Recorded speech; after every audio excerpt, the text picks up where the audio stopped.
والله يدعو إلى دار السلام ويهدي من يشاء إلى صراط مستقيم.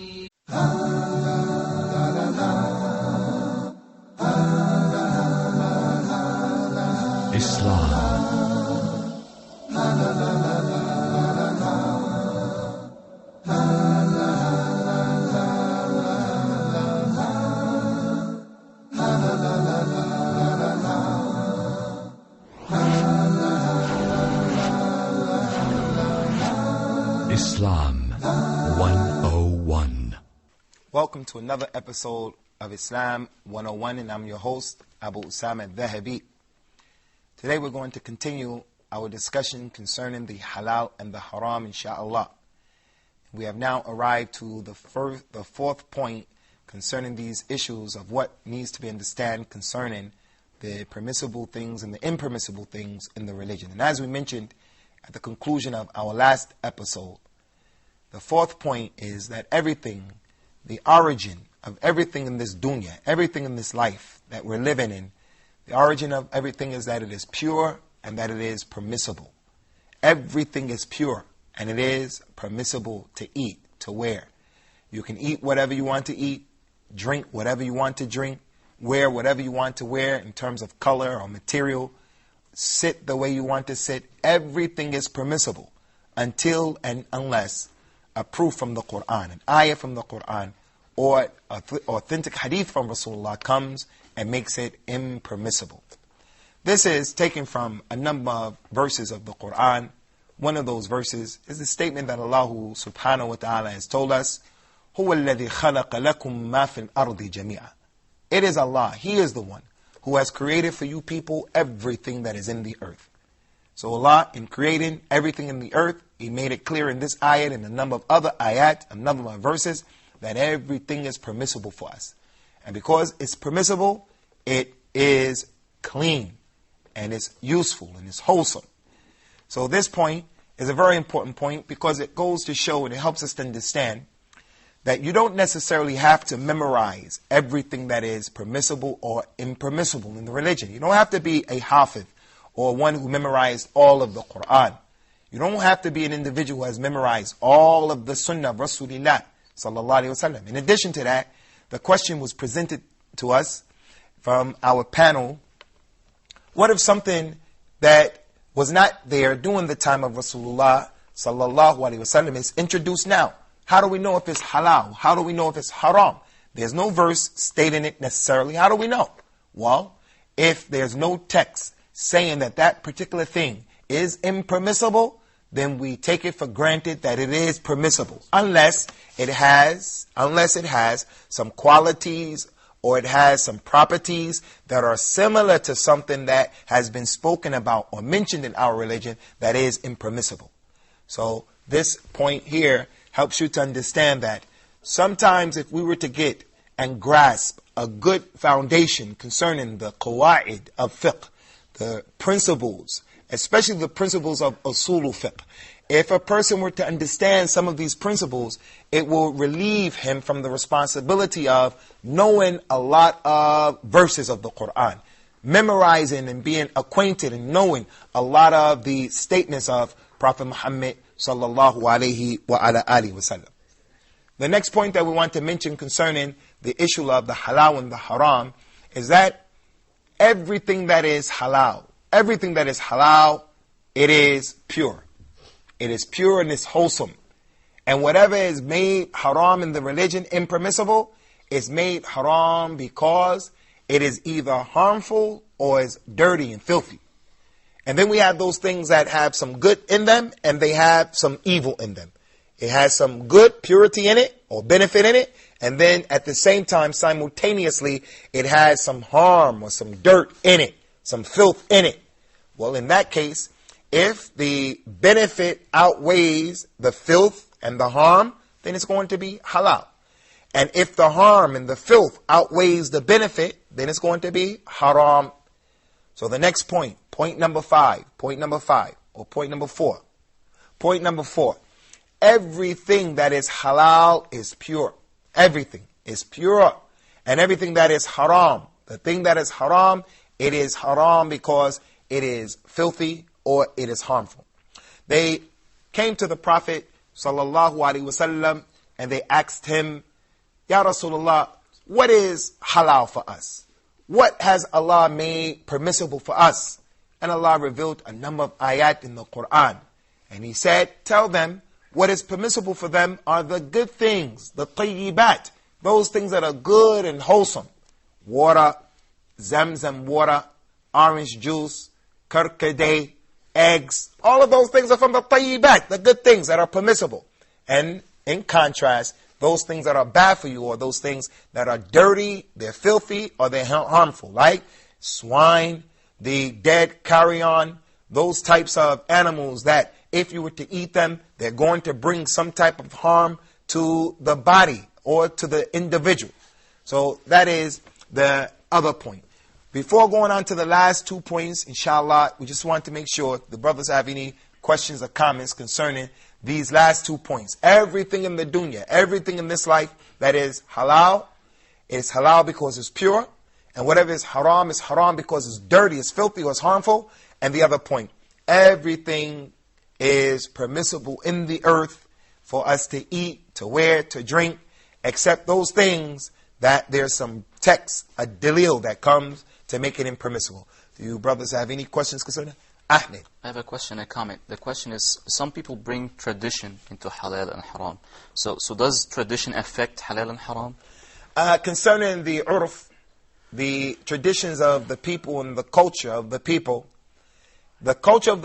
can make something halal or haram. But it has a secondary ability to do that, not in and of itself. We mentioned concerning the masadir of a tashri'. We mentioned that the sources of legislation, what makes things halal, haram, the Quran, the Sunnah, the ijma', as well as the statement of the companions and qiyas. So it is with the Quran and the Sunnah that qiyas is allowed to make something permissible. It is with the Quran and the Sunnah that ijma' is allowed to make something permissible or haram from the Sunnah. Similarly, it is a secondary issue that the urf of the person or the people, the customs of the people, make something permissible or impermissible. But it is conditional. It has conditions. It has conditions. The most important condition, number one, is that the custom cannot go against the religion. If the custom goes against the religion, then it's rejected. The religion is what makes halal and haram. For an example, in certain parts of Africa, it is the custom for the woman to walk around with her upper extremities not covered, not concealed. When she comes into the religion, she says, I want to practice my culture and walk around like that. We're going to say no. The religion told the woman to cover up herself and to conceal herself. So here the custom is rejected altogether. But let's say that the custom of the particular group of people was that whenever a woman gets married and she's 21 years old or younger, then the boy has to give a dowry. The man has to give a dowry of $5,000. For an example, that's the custom of those particular people. Al-Islam is not against that particular custom. Al-Islam would allow that. We're not going to say it's wajib or it's something that he has to do, but we can't look at those people as being criminals. We can't say that those people are against the religion. We can't say that those people are making things unduly necessary because that's the custom. In Al-Islam, when the person wants to travel, we are allowed the rukhsa or the concession. We can shorten our prayer. Well, Prophet Muhammad never taught us and never left a specific distance by which we travel when we shorten our prayer. He was going to make the Hajj and he traveled from Medina to a place called Dhul Hulayfa. That's only about 4 or 5 miles from Medina. It's a short distance. It's a short distance. And yet he shortened his prayer when he stayed in that particular place. And he never told us what's the difference you can shorten your prayer. So what did the scholars of Islam say? They said, whatever those people in that particular locale, in that particular time, in that particular place, whatever they consider to be a trip or rihla or a safar, whatever they consider to be a trip, then that's the time when the person can shorten his prayer. So that's a case where the urf or the customs of the people, it makes something in the religion halal, or it can make something in the religion Haram, it can make something in the religion known. Now, any more questions? Akhi Yasir. The harmfulness of the haram, can we feel it upon our spirits or just upon our bodies?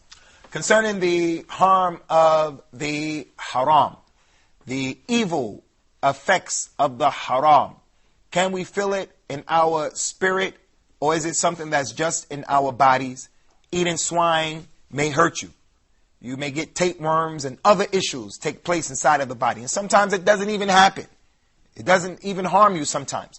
One person can drink khamr, he can drink intoxicants, and he never suffers from cirrhosis of the liver.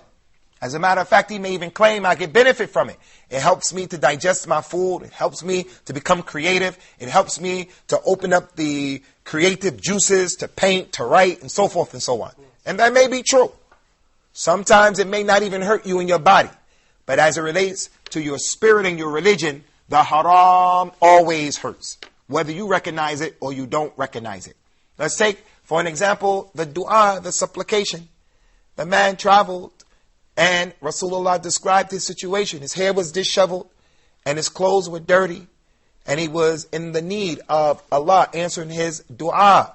The supplication of the traveler is accepted. The supplication of the one who is calling on Allah with sincerity is accepted. But this particular man, even though he was traveling, even though he was sincere, he was making dua, and he was asking Allah over and over, Ya Rab, making al-ilhah, asking with shiddah. And yet the Prophet said, Sallallahu Alaihi Wasallam, how is Allah going to answer his supplication when his food is haram, his drink is haram, the clothes that he's wearing is haram, and he's being nourished with what is haram, what is not permissible? How is it that his supplication is going to become answered?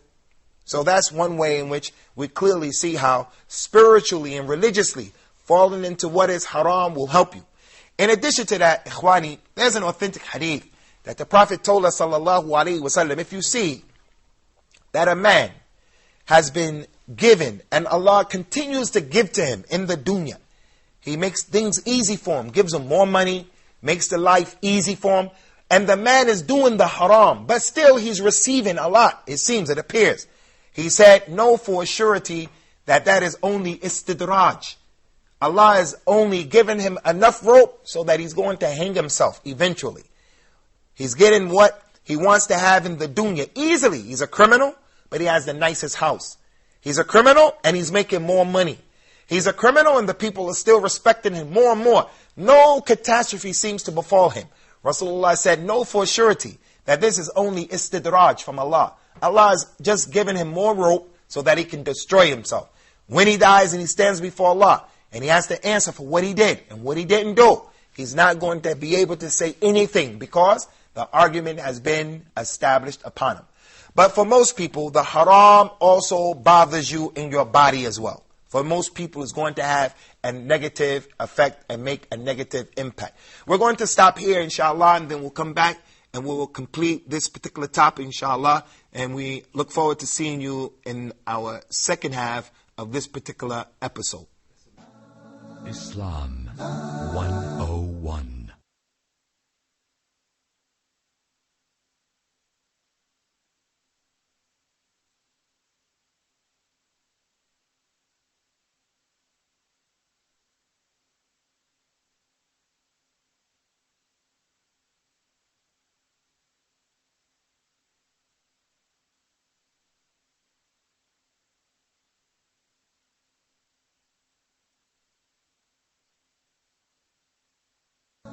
Islam 101. Welcome back to Islam 101. I'm your guest, your host, Abu Usamah Adh Dhahabi, and we're dealing with the issue of the haram and the halal in Islam. Our brother Ahmed, he has a question that he wants to present, inshallah, so we'll deal with the question before we get on to the last 2 points. I actually had a comment before the question that I called a saying of a companion of the Prophet ﷺ. He said, the Prophet ﷺ forbid us about something that we thought it's beneficial for us, but the order of the Prophet ﷺ is more beneficial. So that pertains what you were saying before about that haram is harmful and filthy. My question is, some people think that they can get rid of what's haram by selling it. For example, my grandma, she had pictures of that she hangs on the wall, pictures of things that has a spirit. So I told her, Grandma, this is haram, we can't have it on the wall. She said, all right, we can sell it. So what is the ruling pertaining that? May Allah bless you, Akhi, for your comment, first of all, because that is true. We may see something that has some benefit in it in our small minds, but what the Prophet brought and said is more beneficial. And also, may Allah bless you for taking care of your grandmother and fulfilling your rights of teaching her and giving her advice. As it relates to selling what is haram, in the religion of Islam, it's not permissible. It's not permissible because of a number of reasons. Very quickly, the first reason is that we mentioned the point. Things are haram because they're filthy and because they bring harm to people. So how are you going to take something and give it to someone else, give him something something was going to be harmful to him, something that's going to be dirty and filthy and is going to harm him? We've been ordered and commanded in the religion of Islam to cooperate with each other on righteousness and on fearing Allah. And we've been prohibited from cooperating with each other by helping each other to do oppression and to do sins. Also, it's not permissible in our religion to do this because Prophet Muhammad told us, sallallahu alaihi wasallam, if Allah makes something haram, He makes selling that particular thing haram.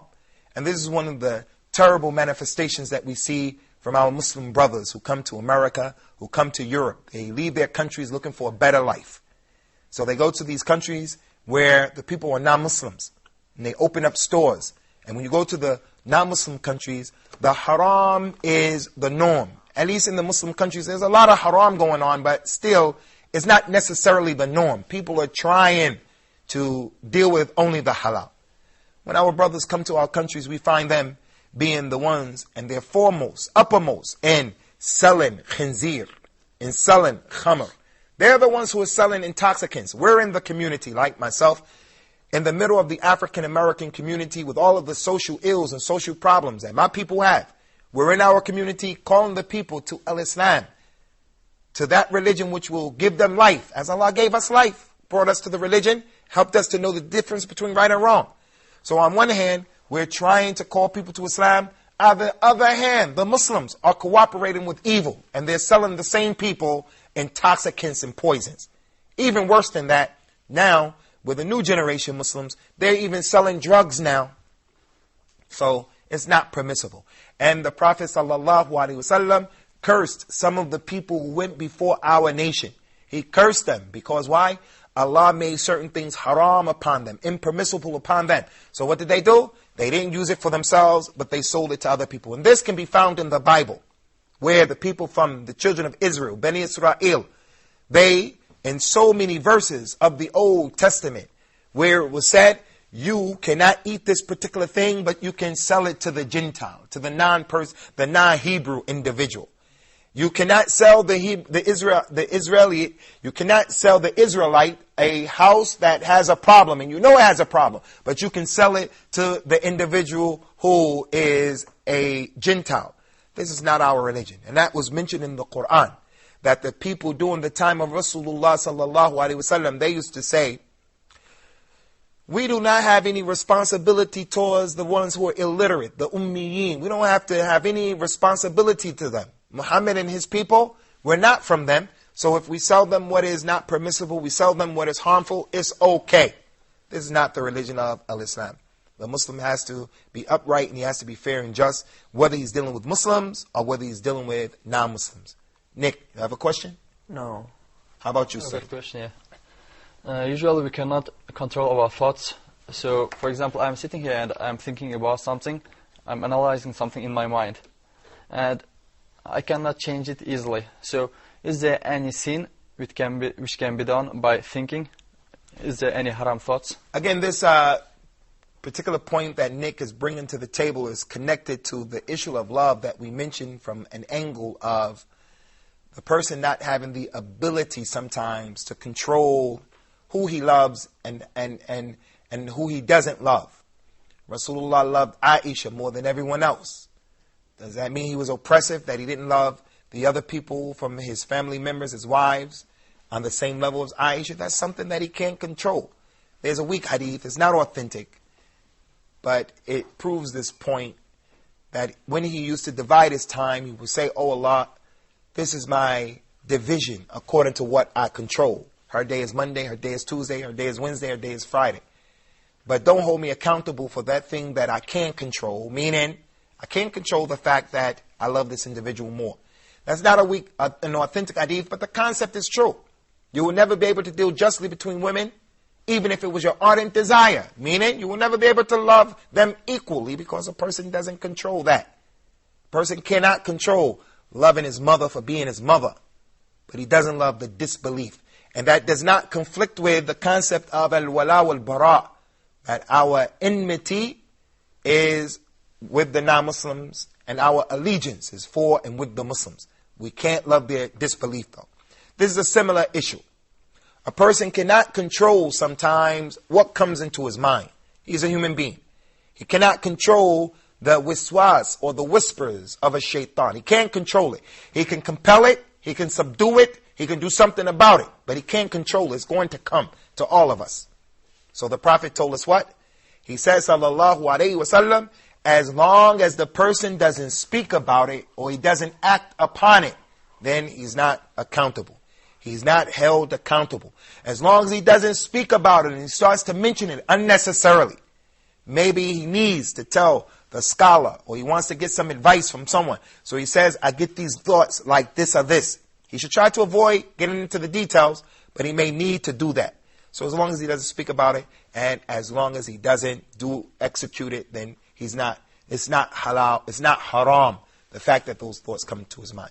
But what he could do is seek refuge in Allah from that. He could read the Quran. He could preoccupy himself with something from the religion of Islam, from the forms of worship, and then it'll go away. But if he himself chooses to think about that thing that is haram. As for that individual making a concerted effort, he is making a takalluf, and he's actually making himself think about that, then those evil thoughts are a part of what he is held accountable for. He's held accountable for that, and Allah knows best. Now we go on to the last 2 points. Point number 5, inshallah, concerning the halal and the haram, very quickly. The halal in al-Islam, yughni an al-haram. The halal is enough, to the point where you don't need what is haram. The halal is enough. So if the people took the halal, the permissible things, they're not in need of what is haram. For an example, zina, adultery and fornication. That's dirty and it's harmful. So we have what is permissible, which is more than enough. He can get married to 1, 2, 3, or 4 women. So the halal is always enough. Another example of that is, instead of a person drinking intoxicants, he can drink the good things from the earth. He can drink soda, milk, Zamzam water. He can drink orange juice. The halal is always enough. Another thing as it relates to the aqidah or the ideology that I want to share with the Muslims. There's that Muslim who puts around his arm the tamima to protect him from the evil eye. The talisman to protect him from the evil eye. He may have it and it may even have the Quran in it, written on it. But most of them just have some words written by some charlatan, and it's the religion of hocus pocus, the crystal ball religion. We say, instead of using that tamima or that talisman, it's better that you just make dua to Allah. It's better that you ask religious people, make dua for you. It's better that you learn the dua, the supplications, and you learn the Quran to protect you. It's better that you make ruqya over yourself than to do that. The halal is always better than what is haram.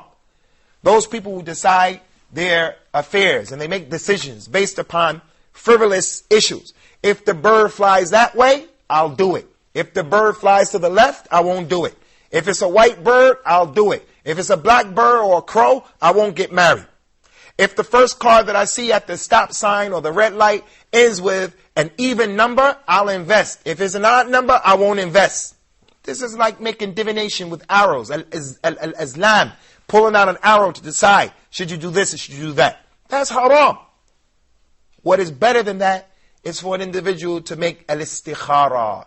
For the individual to make al-istikhara, to make the Salatul Istikhara where he asks Allah subhanahu wa ta'ala in his dua, in those 2 rak'ah, that he prays that Allah guides him to what is correct. So anything that you are doing that is haram, we won't have excuses in front of Allah Yawmul Qiyamah if you're not being compelled to do it. When you're asked, why did you do it? Why didn't you do it? No one is going to be able to legitimately say, I did it because of this or that. Because in the halal is that which is better. And another point connected to this is, the halal is more opulent. If you took all of the things that are halal in the world, and you placed them in this cup, they're going to fill the cup up. Whereas if you took all of the things that are haram, it's not going to fill the cup up.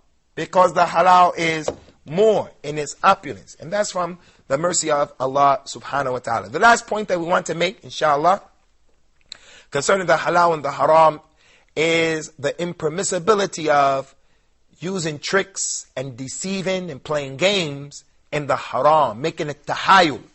At-tahayul.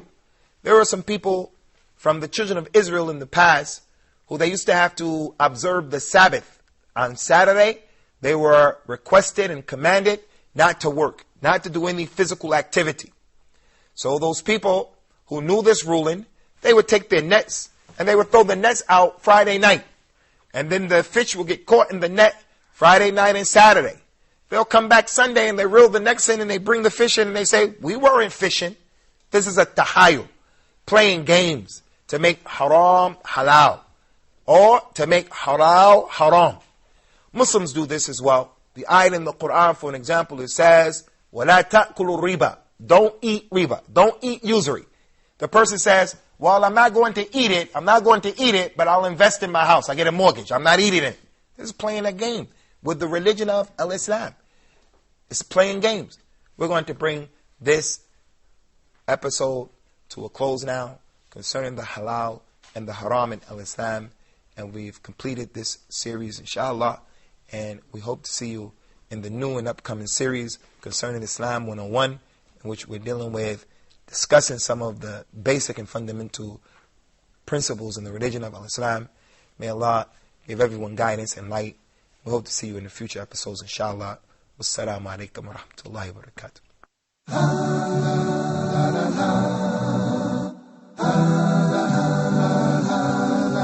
Islam.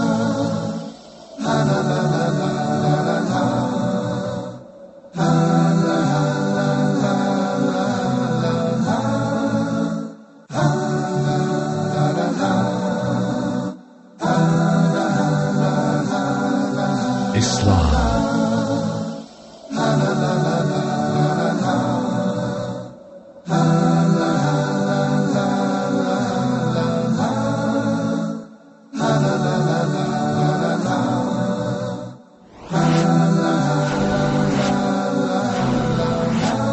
Islam.